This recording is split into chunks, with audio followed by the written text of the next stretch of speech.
तो jujutsu Kaisen chapter 263 के spoilers आ चुके हैं और अब ये ब्रेक ऑफिशियली ख़त्म होता है। हमें एक महीने के बाद चैप्टर 263 के स्पॉयलर्स दिखाई दे रहे हैं, जहाँ पे गोजो वर्सेस सुकुना की फाइट कंटिन्यू है।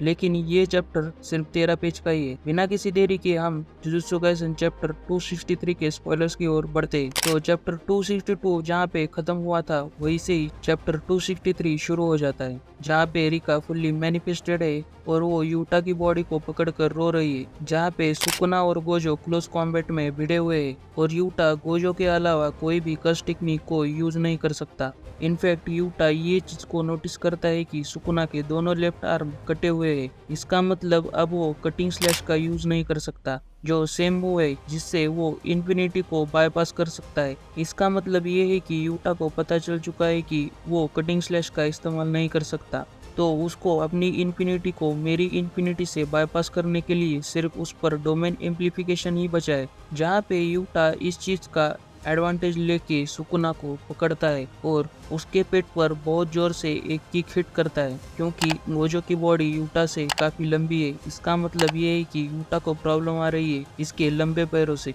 यहाँ पे यूटा को रियलाइज हो जाता है कि मैं सिर्फ एक बॉडी स्वेप से गोजो की लिमिटलेस को पूरी तरह से मास्टर नहीं कर सकता। वो पहले ही बताता है कि 6 आइज की नीड लिमिटलेस को यूज करने के लिए इतनी जरूरी है। इनफैक्ट यूटा को ये भी याद आता है कि जब गोजो सातोरो बोलता था कि आई एम द स्ट्रॉन्गेस्ट, तो ये इतने कॉन्फिडेंस से क्यों कहते थे। जहाँ पे सुकुना को ये रियलाइज होता है कि यूटा गोजो की कर्स टेक्निक को यूज करने के लिए थोड़ा सा कच्चा है। सुकुना यूटा से पूछता है, क्या तुम्हें सच में लगता है कि तुम मेरे ऊपर एक पंच लैंड कर सकते हो? सुकुना यूटा को एक पंच हिट करता है। यहाँ पर केंजा को सुकुना को यूटा की कर्स टेक्निक के बारे में पूरी इंफॉर्मेशन देता है। वो ये बताता है कि यूटा को लगता है कि अगर वो मेरी बॉडी को पूरी तरह से कंज्यूम करेगा तो मेरी कर्स टेक्निक को भी कम्प्लीटली कॉपी कर पाएगा। सुकुना इसके बारे में सोच रहा होता है कि क्या सच में यूटा और भी कर्स टेक्निक का इस्तेमाल कर सकता है, लेकिन उसको रियलाइज होता है कि नहीं, यूटा सिर्फ लिमिटलेस को एट दैट पॉइंट पे कॉपी करके यूज कर सकता है। फिर सुकुना ये सोचता है कि कितनी देर तक गोजो की लिमिटलेस कर्स टेक्निक को कॉपी कर सकता है, और अगर वो 5 मिनट का टाइम खत्म हो गया तो क्या यूटा गोजो की बॉडी में रहेगा? क्या यूटा ने इसके बारे में सोचा है या नहीं?